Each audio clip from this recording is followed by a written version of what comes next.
मेरी नाराजगी का भी तो कुछ सबब रहा होगा, यूं ही नजर नहीं चुरा लेता रहबर से कोई। सियासत में अपना नाम जिंदा रखने और रसूख कायम रखने के लिए किसी न किसी नेता के अपने ही सरपरस्त के साथ अक्सर मनमुटाव और अनबन की खबरें तो आमतौर पर सुर्खियों में आती रहती हैं। लेकिन पार्टी चाहे कोई भी हो, उसके लिए मुश्किलें तब और बढ़ जाती हैं जब पार्टी के दो बड़े नेताओं की आपसी अनबन जगजाहिर होने लगे और कई बार दूसरे दल इसे भुनाने में लग जाएं। और हालात तब तो और बिगड़ने लगते हैं जब एक नेता पार्टी के फायरब्रांड नेता के रूप में उभरा हो और देश के सबसे बड़े सियासी सूबे का मुखिया हो, और वहीं दूसरा नेता उसी राज्य में एक बड़े वर्ग का प्रतिनिधित्व करने वाला डिप्टी सीएम। शायद आपको अब इस बात का अंदाजा हो गया होगा कि हम किन की बात कर रहे हैं।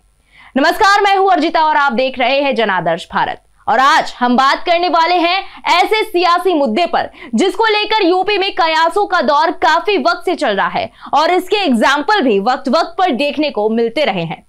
जरूरी नहीं कि हर बात जुबान से कही जाए, कई बार तो इशारे ही काफी होते हैं और कुछ मौकों पर गैर मौजूदगी ही सब कुछ कह जाती है। जिन्हें समझना है वो समझ ही जाते हैं। एक चुप हजार सुख वाला फॉर्मूला है ये। यूपी की राजनीति में चल रहे इस प्रयोग की इन दिनों बड़ी चर्चा है। यूपी में 2017 में सूबे के मुखिया के तौर पर गद्दी नशीन होने के बाद से बीजेपी के फायरब्रांड नेता बन चुके सीएम योगी आदित्यनाथ और पूर्वांचल में खास तौर पर पिछड़े वर्ग के लिए अपना खास दबदबा रखने वाले डिप्टी सीएम केशव प्रसाद मौर्य के मनमुटाव की खबरें आती रहती हैं। लेकिन इस वक्त सुगबुगाहटें कुछ इस कदर गर्म हो चली हैं कि इसकी आंच की जद में खुद सूबे के मुखिया योगी आदित्यनाथ की सीएम की कुर्सी आ चुकी है। सूत्रों के हवाले से यह चर्चा अब जोर पकड़ चुकी है कि आला कमान की तरफ सीएम योगी पर लगातार प्रेशर बनाया जा रहा है कि वो गोरखपुर सीट से सांसदी के लिए चुनाव लड़े और इसके बाद 2017 के विधानसभा चुनाव में पहले बीजेपी के लिए मुख्यमंत्री का चेहरा माने जा रहे, लेकिन फिर किसी वजह से साइडलाइन हो जाने के बाद डिप्टी सीएम का ओहदा पाने वाले केशव प्रसाद मौर्य को यूपी की कमान सौंपकर उन्हें सीएम बनाने की राह साफ हो जाए। आइए जरा इसकी गणित समझने की कोशिश करते हैं। केशव प्रसाद मौर्य बीजेपी का बड़ा चेहरा है। खासकर पिछड़ा समाज को लुभाने के लिए बीजेपी आला कमान सालों से केशव प्रसाद मौर्य की ताकत का इस्तेमाल करता रहा है। पूर्वांचल में केशव का खास दबदबा है। केशव की ताकत का अंदाजा इसी बात से लगाया जा सकता है कि बीजेपी ने 2017 के विधानसभा चुनाव केशव प्रसाद मौर्य को एक तरह से सीएम चेहरे के रूप में प्रोजेक्ट करके चुनाव लड़ा और समाजवादी पार्टी को बड़े अंतर से हार का सामना करना पड़ा। लेकिन जब मुख्यमंत्री बनने की बारी आई तो केशव मौर्य को उनके खिलाफ चल रहे कुछ मुकदमों का हवाला देते हुए साइडलाइन कर दिया गया और बीजेपी आला कमान ने हिंदुत्व का नया प्रयोग करते हुए सीएम के रूप में गोरखपुर के तत्कालीन सांसद योगी आदित्यनाथ का चेहरा आगे कर दिया। लेकिन बाद में पिछड़ों की नाराजगी को भांपते हुए केशव प्रसाद मौर्य को डिप्टी सीएम की कुर्सी दे दी गई, जिस पर बैठने से पहले तो केशव ने मना कर दिया, लेकिन हाईकमान के कहने पर उन्हें बेमन से डिप्टी सीएम बनना पड़ गया। उनके साथ ही ब्राह्मणों को लुभाने के लिए एलयू में प्रोफेसर डॉक्टर दिनेश शर्मा को भी उप मुख्यमंत्री के तौर पर शपथ दिलाई गई। बाद में दिनेश शर्मा की जगह ब्रजेश पाठक को उप मुख्यमंत्री की जिम्मेदारी सौंप दी गई।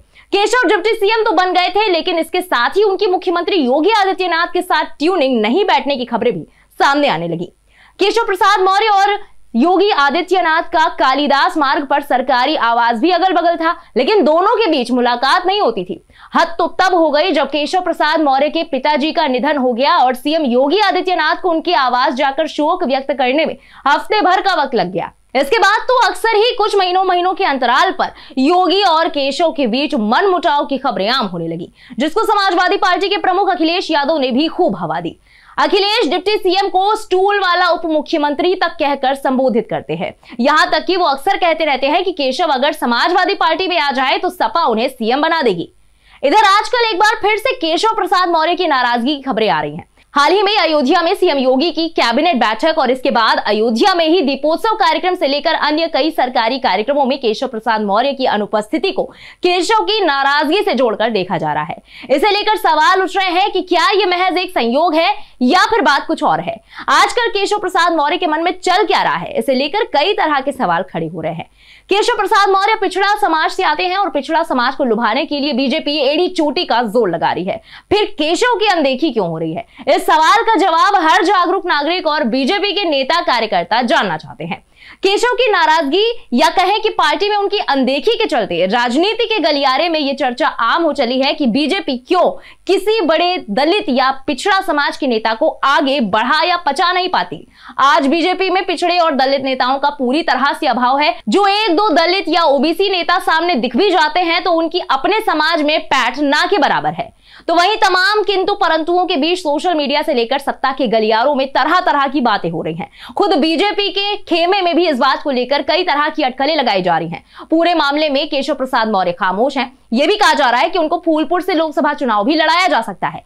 हाल के दिनों में वो दिल्ली जाकर बीजेपी के राष्ट्रीय अध्यक्ष जेपी नड्डा से भी मिलते रहे हैं। कुछ दिनों पहले गृह मंत्री अमित शाह से भी उनकी मुलाकात हुई। यहां ये बता दें कि साल 2017 में 14 साल के वनवास के बाद यूपी में बीजेपी की सरकार बनी थी। तब केशव प्रसाद मौर्य प्रदेश बीजेपी के अध्यक्ष थे। उनका नाम मुख्यमंत्री के दावेदारों में था, पर मौका योगी आदित्यनाथ को मिला था। ऐसे में कुल मिलाकर अब देखना यह होगा कि बीजेपी के इस अंदरूनी मनमुटाव से आने वाले वक्त में क्या सीएम योगी की सत्ता की राजगद्दी से उन्हें हटाकर लंबे वक्त से वेटिंग लिस्ट में रहने के कारण नाराज चल रहे केशव प्रसाद मौर्य का राज तिलक करके बीजेपी उनकी नाराजगी दूर कर पाती है, या फिर इसके कुछ और ही परिणाम देखने को मिलते हैं।